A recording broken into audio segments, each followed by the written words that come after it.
ਇਸ ਘਰ ਦੇ ਦਰਵਾਜ਼ੇ ਤੇ ਲਿਖਿਆ ਇਹ ਕੇਸਰ ਸਿੰਘ 1929। ਬੜਾ ਦੁਖੀ ਯਾਦਾਂ ਵਾਲਾ ਘਰ ਤੁਹਾਨੂੰ ਵਿਖਾਉਣ ਲੱਗਿਆ।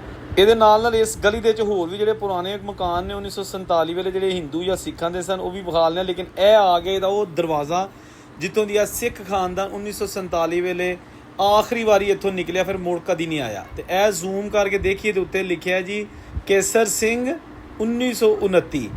ਕਿਹਾ ਜਾਂਦਾ ਕਿ ਇਹ ਕੇਸਰ ਸਿੰਘ ਦੀਆਂ ਜਿਹੜੀਆਂ ਬੇਟੀਆਂ ਸਨ ਉਹ ਜਵਾਨਾਂ ਸਨ ਤੇ ਅੰਮ੍ਰਿਤਸਰ ਪੜ੍ਹਦੀਆਂ ਹੁੰਦੀਆਂ ਸਨ। ਉਹਨਾਂ ਦਾ ਮਾਂ-ਬਾਪ ਇੱਥੇ ਇਸ ਮਕਾਨ 'ਚ ਰਹਿੰਦਾ ਹੁੰਦਾ ਸੀ। ਉਹ DSP ਪੁਲਿਸ ਦੇ ਵਿੱਚ ਸੀ, ਡਿਪਟੀ ਕੇਸਰ ਸਿੰਘ। ਤੇ ਇਹ ਉਹਨਾਂ ਦੀ ਆਲੀਸ਼ਾਨ ਹਵੇਲੀ ਅੱਜ ਵੀ ਆਪਣੀ ਅਸਲੀ ਹਾਲਤ 'ਚ ਮੌਜੂਦ ਹੈ। ਇਹ ਉਹਦੀ ਬੈਠਕ ਵਾਲੀ ਸਾਈਡ ਹੈਗੀ ਹੈ, ਯਾਨੀ ਕਿ ਡਰਾਇੰਗ ਰੂਮ ਦਾ ਏਰੀਆ ਹੈਗਾ ਹੈ ਇਸ ਹਵੇਲੀ ਦਾ। ਜਦਕਿ ਇਹਦੀ ਦੂਸਰੀ ਸਾਈਡ ਦੇ ਉੱਤੇ ਮੇਨ ਦਰਵਾਜ਼ਾ ਜਿਹੜਾ ਅੱਗੇ ਤੁਹਾਨੂੰ ਦਿਖਾਇਆ ਮੈਂ, ਜਿਹਦੇ ਉੱਤੇ ਲਿਖਿਆ ਹੈ ਕੇਸਰ ਸਿੰਘ, ਇਹ ਆ ਗਿਆ। ਠੀਕ ਹੈ ਜੀ, ਇਹ ਮੁਹੱਲਾ ਸਈਦਾ ਪਸਰੂਰ, ਇਹ ਉਹ ਦਰਵਾਜ਼ਾ। ਤੇ ਇਹ ਉਹ ਕੁੰਡੀਆਂ ਨੇ ਜਿਹੜੀਆਂ 1947 ਵੇਲੇ ਇਹ ਖਾਨਦਾਨ ਇਹ ਮਾਰ ਕੇ ਜਾਂ ਪਤਾ ਨਹੀਂ ਖੁੱਲੀਆਂ ਹੀ ਛੱਡ ਕੇ ਤੇ ਇੱਥੋਂ ਟੁਰ ਗਿਆ। ਕੋਈ ਜੀ ਉਹਨਾਂ ਦਾ ਅੱਜ ਤੱਕ ਇੱਥੇ ਫਿਰ ਦੁਬਾਰਾ ਵਾਪਸ ਨਹੀਂ ਆ ਸਕਿਆ ਇਸ ਖਾਨਦਾਨ ਦਾ। ਤੇ ਇਹ ਆਲੀ ਸ਼ਾਨ ਲੱਕੜੀ ਦਾ ਦਰਵਾਜ਼ਾ ਤੇ ਖੂਬਸੂਰਤ ਉੱਤੇ ਬਣਾਈ ਜਿਹੜੀ ਨਕਸ਼ੋ ਨਿਗਾਰ ਇਹ ਤੰਗ ਗਲੀਆਂ ਤੇ ਇਹਦੇ ਵਿੱਚ ਇਹ ਖਿੜਕੀਆਂ ਦੇ ਅੰਦਰ ਅਗਰ ਵੇਖੋ ਤੇ ਜਾੜੇ ਪਏ ਨੇ। ਹਾਂਜੀ, ਇਹ ਖਾਨਦਾਨ ਪਤਾ ਨਹੀਂ 1947 ਵੇਲੇ ਕਿੱਥੇ ਜਾ ਕੇ ਬਸਿਆ। ਹਾਲੇ ਇਸ ਤੋਂ ਬਾਅਦ ਤੁਹਾਨੂੰ ਹੋਰ ਵੀ ਮੈਂ ਘਰ ਵਿਖਾ ਲੈਣੇ, ਲੇਕਿਨ ਇਹ ਜਾਲੇ ਵੇਖੋ, ਖਿੜਕੀਆਂ ਨੂੰ ਲਾਗੇ ਜਾਲੇ। ਇਹ ਦੇਖੋ, ਆਏ ਹਾਏ ਹਾਏ ਹਾਏ, ਇਹ ਦੇਖੋ। ਤੁਸੀਂ ਜ਼ੂਮ ਕਰਕੇ ਵਿਖਾਲਣ ਦੀ ਕੋਸ਼ਿਸ਼ ਕਰਨੀ ਆ, ਕੀ ਵਿਖਾਲਾਂ ਤੁਹਾਨੂੰ ਅੰਦਰੋਂ। ਹਾਂਜੀ, ਪਤਾ ਨਹੀਂ ਕਿਦੋਂ ਕਿਤੇ ਆ ਬੰਦ ਨੇ ਬੂਹੇ ਇਸ ਆਲੀਸ਼ਾਨ ਹਵੇਲੀ ਦੇ, ਜਿਹੜਾ ਕਿ ਹੁਣ ਖੰਡਰ ਬਣ ਚੁੱਕੇ ਨੇ। ਤੇ ਹੁਣ ਚੱਲਦੇ ਹਾਂ ਸ਼ਹਿਰ ਦੀ ਦੂਸਰੀ ਤਰਫ। ਇਸੇ ਮਹੱਲੇ ਦੀਆਂ ਜਿਹੜੀਆਂ ਦੂਸਰੀਆਂ ਇਮਾਰਤਾਂ ਨੇ ਉਹ ਵੀ ਤੁਹਾਨੂੰ ਵਿਖਾਲਨੇ ਆ, ਫਿਰ ਤੁਹਾਨੂੰ ਪਤਾ ਚੱਲੇਗਾ ਕਿ ਕਿੱਡਾ ਔਖਾ ਹੁੰਦਾ ਏ ਇਹ ਜਿਹੜੇ ਆਲੀਸ਼ਾਨ ਵੱਡੇ ਖੂਬਸੂਰਤ ਕਢਾਈਆਂ ਵਾਲੇ ਘਰ ਛੱਡ ਕੇ ਤੇ ਹਮੇਸ਼ਾ ਵਾਸਤੇ ਕਿਸੇ ਹੋਰ ਪਾਸੇ ਚਲੇ ਜਾਣਾ। ਇਹ ਇੱਕ ਹੋਰ ਆ ਗਿਆ ਮੁਹੱਲਾ ਸਈਦਾਂ ਦਾ ਪੁਰਾਣਾ ਮੁਹੱਲਾ, ਜਿੱਥੇ ਅੱਜ ਵੀ 1947 ਤੋਂ ਪਹਿਲੇ ਦੇ ਬਣੇ ਘਰ ਮੌਜੂਦ ਨੇ। ਇਹ ਸਾਹਮਣੇ ਚਿੱਟੇ ਦਰਵਾਜ਼ੇ ਵਾਲਾ ਘਰ ਵੀ ਪੁਰਾਣਾ ਹੈ ਤੇ ਇਹਦੇ ਨਾਲ ਸਾਰੀ ਗਲੀ ਪੁਰਾਣੇ ਮਕਾਨਾਂ ਦੀ ਹੁੰਦੀ ਸੀ। ਇਹ ਦੇਖੋ ਗੋਲ ਇਹਦੀ ਨੁੱਕਰ ਬਣੀ ਹੈ, ਇਹ ਵੀ ਜਨਾਬ ਸਾਰੇ ਪੁਰਾਣੇ ਮਕਾਨਾਂ ਦਾ ਮੁਹੱਲਾ ਸੀ। ਅੱਜ ਵੀ ਇੱਥੇ ਜਾ ਬਜਾ ਜਿਹੜਾ ਨਾ ਤੁਹਾਨੂੰ ਪੁਰਾਣੇ ਮਕਾਨ ਨਜ਼ਰ ਆਉਣਗੇ। ਬਹੁਤ ਸਾਰੇ ਮਕਾਨ ਲੋਕਾਂ ਨੇ ਹੁਣ ਢਾਹ ਕੇ ਨਵੇਂ ਬਣਾ ਲਏ ਨੇ, ਲੇਕਿਨ ਇਹ ਪੁਰਾਣੀਆਂ ਤੰਗ ਗਲੀਆਂ ਤੇ 1947 ਵਾਲੇ ਮਕਾਨ ਇਹ ਤੁਹਾਨੂੰ ਜਗ੍ਹਾ ਨਜ਼ਰ ਆਉਣਗੇ। ਅੱਛਾ, ਇਹ ਵੀ ਜ਼ਰਾ ਦੇਖਣਾ, ਇਹ ਬੰਦ ਮਕਾਨ ਹੈਗਾ ਏ ਔਰ ਇਹਦਾ ਦਰਵਾਜ਼ਾ ਬੜਾ ਖੂਬਸੂਰਤ। ਇਸ ਘਰ ਦੇ ਵਿੱਚ ਹੁਣ ਰਹਿੰਦਾ ਤੇ ਕੋਈ ਨਹੀਂ, ਲੇਕਿਨ ਇਹ ਘਰ ਅੱਜ ਵੀ ਆਪਣੀ ਅਸਲੀ ਖੂਬਸੂਰਤੀ, ਅਸਲੀ ਸ਼ਾਨੋ ਸ਼ੌਕਤ ਦੇ ਨਾਲ ਮੌਜੂਦ ਹੈ। ਕਿਹੜੇ ਹਿੰਦੂ ਜਾਂ ਸਿੱਖ ਖਾਨਦਾਨ ਦਾ ਸੀ ਉਹਦਾ ਕੋਈ ਪਤਾ ਨਹੀਂ, ਲੇਕਿਨ ਇਹ ਖਾਨਦਾਨ ਇਸ ਵੇਲੇ ਮੁਸਲਮਾਨ ਫੈਮਿਲੀ ਦੇ ਕੋਲ ਹੈ, ਜਿਨ੍ਹਾਂ ਦੇ ਬਜ਼ੁਰਗ ਉੱਜੜ ਕੇ ਇੰਡੀਆ ਤੋਂ ਆਏ। ਇਹ ਇਹਦੇ ਪੁਰਾਣੇ ਕੁੰਡੇ ਜਿਹੜੇ 1947 ਨੂੰ ਇਹ ਹਿੰਦੂ ਜਾਂ ਸਿੱਖ ਫੈਮਿਲੀ ਆਪਣੇ ਘਰਾਂ ਨੂੰ ਮਾਰ ਕੇ ਤੇ ਹਮੇਸ਼ਾ ਲਈ ਟੁਰ ਗਏ। ਤੇ ਕਈਆਂ ਨੂੰ ਯਕੀਨ ਸੀ ਕਿ ਅਸੀਂ ਵਾਪਸ ਆ ਜਾਣਾ ਹੈ। ਇਹ 1947 ਦੀ ਵੰਡ ਨਹੀਂ ਹੋਣੀ, ਸਿਰਫ ਰੌਲੇ ਹੀ ਪਏ ਨੇ, ਹੰਗਾਮੇ ਹੀ ਨੇ। ਲੇਕਿਨ ਵੰਡ ਹੋ ਗਈ, ਪਾਕਿਸਤਾਨ ਮਾਰਜ਼ ਦੇ ਵਜੂਦ 'ਚ ਆ ਗਿਆ।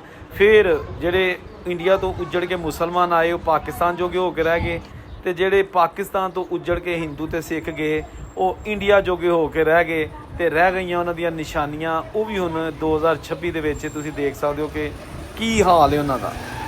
ਜਗ੍ਹਾ ਤੁਹਾਨੂੰ ਅੱਜ ਵੀ ਪੁਰਾਣੇ ਖੂਬਸੂਰਤ ਦਰਵਾਜ਼ੇ ਖਿੜਕੀਆਂ ਨਜ਼ਰ ਆਉਣਗੀਆਂ, ਜਿਹੜੀਆਂ ਕਿ ਹੁਣ ਹਾਲਤ ਉਹਨਾਂ ਦੀ ਖ਼ਰਾਬ ਹੁੰਦੀ ਜਾ ਰਹੀ ਹੈ, ਲੇਕਿਨ ਮੌਜੂਦ ਨੇ। ਇਹ ਦੇਖੋ ਤੁਸੀਂ 1947 ਦੇ ਬਜ਼ੁਰਗਾਂ ਦੀਆਂ ਨਿਸ਼ਾਨੀਆਂ ਤੁਹਾਨੂੰ ਵਿਖਾਈਆਂ ਜਾ ਰਹੀਆਂ ਨੇ। ਵੀਡੀਓ ਨੂੰ ਨਾਲ ਵੇਖੋ, ਨਾਲ ਜਿਹਨੇ ਹਾਲੇ ਤੱਕ ਚੈਨਲ ਨਹੀਂ ਸਬਸਕ੍ਰਾਈਬ ਕੀਤਾ ਉਹ ਚੈਨਲ ਵੀ ਸਬਸਕ੍ਰਾਈਬ ਕਰਕੇ ਤੇ ਟੱਲੀ ਦਾ ਬਟਨ ਦਬਾ ਦਿਓ, ਨਾਲ ਕਮੈਂਟ ਲਾਜ਼ਮੀ ਕਰ ਦਿਆ ਕਰੋ।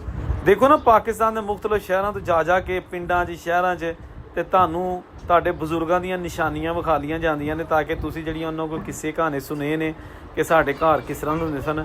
ਚਲੋ ਇਹ ਉਹ ਨਹੀਂ ਘਰ, ਲੇਕਿਨ ਤੁਹਾਨੂੰ ਆਈਡੀਆ ਤਾਂ ਹੋ ਜਾਏਗਾ ਨਾ ਕਿ ਇਸ ਤਰ੍ਹਾਂ ਦੇ ਘਰਾਂ ਦੀਆਂ ਗੱਲਾਂ ਕਰਦੇ ਹੁੰਦੇ ਸਨ ਸਾਡੇ ਬਾਬੇ ਬਜ਼ੁਰਗ। ਇਹ ਉਹ ਘਰ ਜਿਹੜਾ ਤੁਸੀਂ ਦੇਖ ਰਹੇ ਹੋ ਇਹ ਵੀ ਮੁਹੱਲਾ ਸਈਦਾਂ ਦੇ ਵਿੱਚ ਬਹੁਤ ਪੁਰਾਣਾ ਘਰ ਹੈ ਔਰ ਇਹਦੇ ਵਿੱਚ ਛੋਟੀ ਇੱਟ ਤੇ ਮੋਟੀ ਇੱਟ ਦੋਨਾਂ ਦਾ ਇਸਤੇਮਾਲ ਹੋਇਆ ਹੈ। ਤੇ ਇਹ ਇਹਦੇ ਦਰਵਾਜ਼ਿਆਂ ਨੂੰ ਟਾਕੀਆਂ ਬੰਨ੍ਹ ਕੇ ਤੇ ਜੋੜਿਆ ਏ ਕਿ ਇਹ ਫੱਟੇ ਡਿੱਗ ਨਾ ਪੈਣ।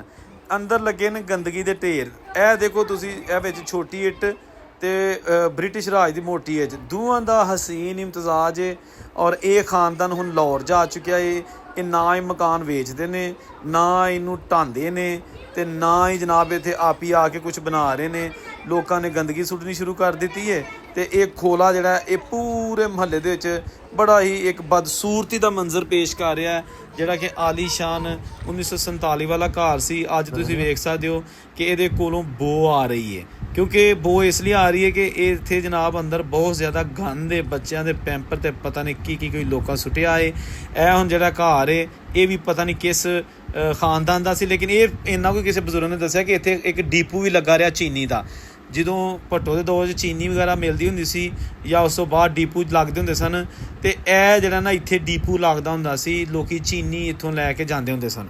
ਅੱਜ ਤੁਹਾਨੂੰ ਪਸਰੂਰ ਸ਼ਹਿਰ ਦੇ ਪੁਰਾਣੇ ਘਰ ਵਿਖਾਏ ਜਾ ਰਹੇ ਨੇ, ਪੁਰਾਣੇ ਗਲੀਆਂ ਮਹੱਲੇ, ਅਤੇ ਤੁਸੀਂ ਆਪਣੇ ਬਜ਼ੁਰਗਾਂ ਨੂੰ ਜ਼ਰੂਰ ਇਹ ਵੀਡੀਓ ਦਿਖਾਇਆ ਕਰੋ ਜਿਹੜੇ ਕਿ ਖਾਸ ਤੌਰ 'ਤੇ ਇੰਡੀਆ 'ਚ ਟੁਰ ਗਏ ਨੇ, ਉਹ ਤਾਂ ਕਿ ਵੇਖ ਲੈਣ ਕਿ ਇਹਨਾਂ ਦਾ 1947 ਵਾਲਾ ਸ਼ਹਿਰ ਹੁਣ ਕਿਸ ਤਰ੍ਹਾਂ ਦਾ ਹੋ ਗਿਆ। ਇਹ ਸਾਰੇ ਪੁਰਾਣੇ ਘਰਾਂ ਦਾ ਮਹੱਲਾ ਹੁੰਦਾ ਸੀ, ਲੋਕਾਂ ਨੇ ਨਵੇਂ ਘਰ ਬਣਾ ਲਏ ਨੇ, ਲੇਕਿਨ ਇਹ ਜਿਹੜਾ ਫੈਮਿਲੀ ਹੈ ਨਾ ਇੱਥੇ ਹੈ ਹੀ ਨਹੀਂ। ਇਸ ਲਈ ਇਹ ਇੱਕ ਰੂੜੀ ਦਾ ਮੰਜ਼ਰ ਪੇਸ਼ ਕਰਦਾ ਹੈ, ਗੰਦਗੀ ਦੇ ਢੇਰ ਲੱਗੇ ਨੇ।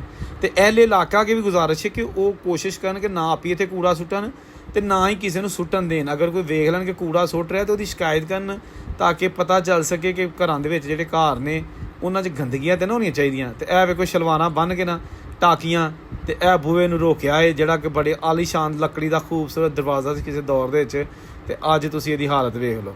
ਇਹ ਜੇ ਦੋਸਤੋ 1947 ਦੀਆਂ ਯਾਦਾਂ ਵਾਲੀਆਂ ਵੀਡੀਓ ਲਾਈਕ ਸ਼ੇਅਰ ਕਰ ਦਿਓ ਅਤੇ ਕਮੈਂਟ ਕਰਿਓ। ਅੱਛਾ, ਇਹ 1947 ਵਾਲਾ ਇੱਕ ਕੁੰਡਾ ਏ, ਇਹ ਤੁਹਾਨੂੰ ਵਿਖਾ ਲੈਣਾ, ਐਡਾ ਮਜ਼ਬੂਤ ਤੇ ਮੋਟਾ। ਇਹ ਤਾਲਾ ਨਹੀਂ 1947 ਵਾਲਾ, ਇਹ ਕੁੰਡਾ 1947 ਵਾਲਾ ਏ। ਤੇ ਇਹ ਤੁਸੀਂ ਦੇਖੋ ਬੜੀ ਖੂਬਸੂਰਤ ਲੱਕੜੀ ਤੇ ਹੱਥ ਨਾਲ ਨਕਸ਼ਕਾਰੀ ਕੀਤੀ ਗਈ ਏ। ਇਹ ਜੈਨੀ ਫੈਮਿਲੀ ਦਾ ਘਰ ਸੀ, ਜੈਨ ਮਤ ਦੇ ਲੋਕ ਰਹਿੰਦੇ ਸਨ। ਤੇ ਇਹਦਾ ਦੂਜਾ ਕੁੰਡਾ ਇਹ ਵੇ, ਇਹ ਦੇਖੋ ਕਿੱਡਾ ਮਜ਼ਬੂਤ। ਇਹ ਜਨਾਬ 1947 ਵਾਲੇ ਕੁੰਡੇ ਇੱਥੋਂ ਹਿੰਦੂ ਔਰ ਸਿੱਖ ਜਿਨ੍ਹਾਂ ਦੇ ਘਰ ਹੈਗੇ ਸਨ ਉਹ ਮਾਰ ਕੇ ਤੇ ਹਮੇਸ਼ਾ ਲਈ ਚਲੇ ਗਏ, ਤੇ ਉਸ ਤੋਂ ਬਾਅਦ ਕੋਈ ਨਹੀਂ ਆਇਆ। ਇਹ ਉਹਨਾਂ ਦੇ ਹੱਥਾਂ ਦੀਆਂ ਨਿਸ਼ਾਨੀਆਂ ਅੱਜ ਵੀ ਮੌਜੂਦ ਨੇ ਪਾਕਿਸਤਾਨੀ ਪੰਜਾਬ ਦੇ ਵਿੱਚ, ਜਗ੍ਹਾ ਜਗ੍ਹਾ ਤੁਹਾਨੂੰ ਇਸ ਤਰ੍ਹਾਂ ਦੇ ਘਰ ਲੱਭਣਗੇ।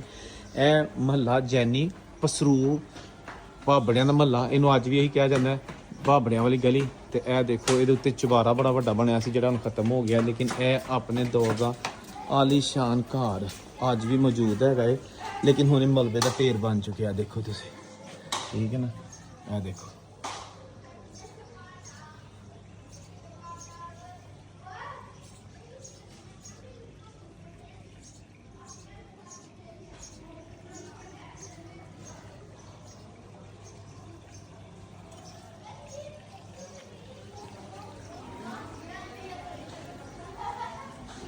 ਇਹ ਸਾਰਾ ਮਹੱਲਾ ਜਿਹੜਾ ਨਾ ਜੈਨ ਮਤ ਦੇ ਲੋਕ ਜਿਹੜੇ ਨੇ ਉਹਨਾਂ ਦਾ। ਇਹ ਵੇਖਿਆ ਗਲੀ ਦਾ ਅੱਜ ਵੀ ਲਿਖਿਆ ਗਲੀ ਭਾਬੜੀਆਂ ਮਹੱਲਾ ਮਾਮਸਾ ਪਸਰੂਰ।